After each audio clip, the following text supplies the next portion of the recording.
other facilities or branches outside of that country. That makes them multinational. They operate in more than one country. Multinationals are businesses that operate in more than one country. That's why we call them multinationals. So today we're going to the economic reasons for multinational companies. Why do a small business seek to become a multinational? Number one, economies of scale. When we talk about economies of scale, it's a cost reduction as a result of expansion. Economies of scale is what? A cost reduction as a result of expansion. That is economies of scale. So how does this impact on multinationals? Converting from a small business to a multinational allows productive efficiency. And when we talk about productive efficiency, it simply means a firm is able to produce at the lowest possible cost. Productive efficiency. It means a firm is able to produce at a reduced lower cost. The lowest cost in the market, that is what you are producing with. That makes it productive efficiency.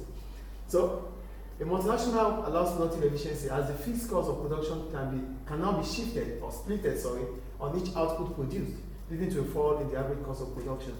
So the point is this: we have our fixed cost.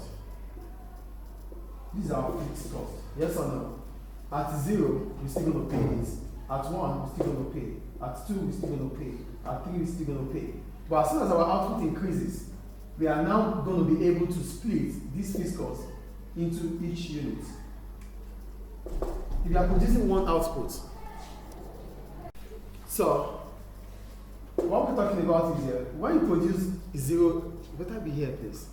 When you produce at 0 units, you're still going to pay this fixed cost. When you produce at 1 unit, you pay. But when you produce at 1 unit, it means you are able to split it between 0 and 1, yes or no? But when you produce at 2, you're able to split it between 1 and 2.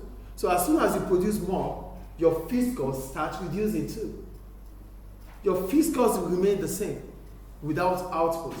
So it is important for you to expand your scale of operation, because if you are able to expand your scale of operation, you'll be able to split the fixed cost to the output.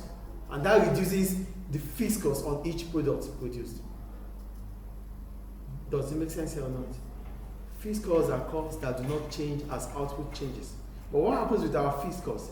It can reduce because we are able to expand our operation. As soon as we are able to expand our operation, our fixed cost starts reducing on output produced. And that is why we have economies of scale. So multinational, a small business will seek to become a multinational because it allows it to operate on a larger scale. And as soon as it's able to operate on a larger scale, it reduces its average cost of production. That is economies of scale. So the first reason why a small firm will choose to become a multinational is what? To enjoy or to exploit economies of scale. Do you get it? You had better be here. I'm talking to you. You had better be here, please. The second one, market growth. When we talk about market growth, we're talking about the customer base. A small business will sell to small people, small customers. But as soon as you become a large business, it allows you to sell further than the customer base you have. So becoming a multinational means you can sell to billions of customers. A Libyan business, if it operates only in Libya, it's only going to sell to Libyans and those that are residing in Libya. But if it becomes a multinational, it means it can sell in Nigeria, it can sell in Tunisia, it can sell in Turkey, and the rest of the world. So as soon as you are able to sell outside your shore, outside your border, it means you become a multinational.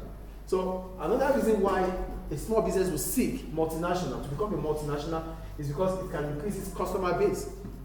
When you become a multinational, you have access to large numbers of customers. Do you understand the second point here? What's that? What's that? Customers. Base. The numbers of customers, where your customers are. If you are a Libyan firm, if you are a Libyan business, you only sell to the Libyans and those residing in Libya. But as soon as you become a multinational, you have another branch, let's say in Spain. That means you can sell to Spanish, you can sell to people in Spain. So that means you are increasing your customer base. Customer base simply means your customer territory, those that you can sell to. So it increases. Multinational. Like Pepsi, Coca-Cola, yeah. Armani, like you're putting on. Lacoste, they are multinationals. Do we get it, please? Any question about that? Any question, please? No. Okay, we'll move on. Product sourcing. When we talk about product sourcing, A multinational, if you're a multinational, you might be in, okay, there is British Petroleum here, BP. British Petroleum is a UK-based company, but it's here in Libya. Why is it here in Libya? Because it's explored, it drills oil. It drills oil. Oil exploration. It explores oil in Libya. That's why it's setting up here. So just imagine, British Petroleum is in faraway UK and it needs to take all the oil back to UK before processing it. It will take time, it will cost money. But British Petroleum is closer to the source. British Petroleum, because it's a multinational, it can set up in Libya and use whatever resources it needs to use here, instead of getting it from Libya down to UK. Do you understand product sourcing here? Becoming a multinational allows a business to source for its resources independently rather than using contractors. If BP stays in UK, it needs raw materials from Libya. It means it has to deal with a business in Libya, and that is contract. But BP is now here in Libya because it's a multinational. So it doesn't need to deal with any contractors. Do you get it or not? If you have to deal with someone else, you need a middleman, an agent, which is a contractor. So if I have to deal with a business in Libya and I'm in Nigeria and I don't have my business in here, it means I need a Libyan to work with, yes or no? Yeah. So that means I'm going to have a contract with a Libyan. But because I'm a multinational business, I can set up here in Libya, then I don't need any Libyan to go along with. I don't need to, I can be independent. So instead of me depending on a Libyan firm or a Libyan contractor to carry out my job. So British Petroleum can deal directly with the government of Libya instead of dealing with a middleman that will help it to carry out its activity. That's another advantage, or that's another reason for being a multinational. Do we get it, or I explain again? Do you want me to explain again? Yeah. We are multinationals. We want to become a multinational business because if we become a multinational business, we can independently do things in other countries instead of relying or depending on a contractor. So I made an example of British Petroleum. British Petroleum is a UK-based company, but it is based in Libya because it's a multinational. So it can source its resources without any help of contractors in Libya. It can directly deal with the petroleum company in Libya. So as a firm, as a multinational, because you're a multinational, it means you can set up in a country without needing the help of contractors in that country. You can directly deal with whatever you need without depending on someone to carry out your function. British Petroleum is a UK-based company. It's owned by the government of UK, but it is a multinational. It's a multinational that makes it to set up in Libya. So setting up here means it doesn't need to depend on the Libyan contractor to transact with. So it can directly deal with the Libyan or the Oil Corporation of Libya. What do we call them? Libyan Oil Corporation. What do we call them? The Libyan Oil Corporation, LOC, I think, yeah. Libyan Oil Corporation, LOC. So British Petroleum can deal directly with LOC instead of LOC to deal with a contractor and the contractor deals with British Petroleum. LOC will not deal with British Petroleum outside the shore of Libya. The only way LOC will deal with British Petroleum is if British Petroleum is here. Do you get it? Because if British Petroleum is here, it means it has passed all the necessary requirements that is set up by the government of Libya to make it to be here. Then it can be trusted. If not, the Libyan government or the Libyan Oil Corporation will have to deal with a Libyan who they can trust to deal with the British Petroleum. So whatever happens, it is on this contractor. If things go bad, the Libyan Oil Corporation will hold this contractor responsible because they cannot deal directly with this. But because BP is now here in Libya, then LOC can directly deal with it. Because BP cannot be here without fulfilling the necessary requirements to be here. Do we get it? Do we understand product sourcing here? As a multinational, you are able to set up in a country that you want and directly deal with them in terms of resources. You don't have to use contractors anymore. Is it clear? The next one, bypass host countries mechanism. Here we're talking about protectionism. Protectionism. Government of each country would want their businesses to grow. Yes or no? Yes. Government of Libya would want the Libyan businesses to expand, to grow, not against the multinationals. Government of Libya will support its own company than a multinational. Yes or no? Do you get the point I'm making here?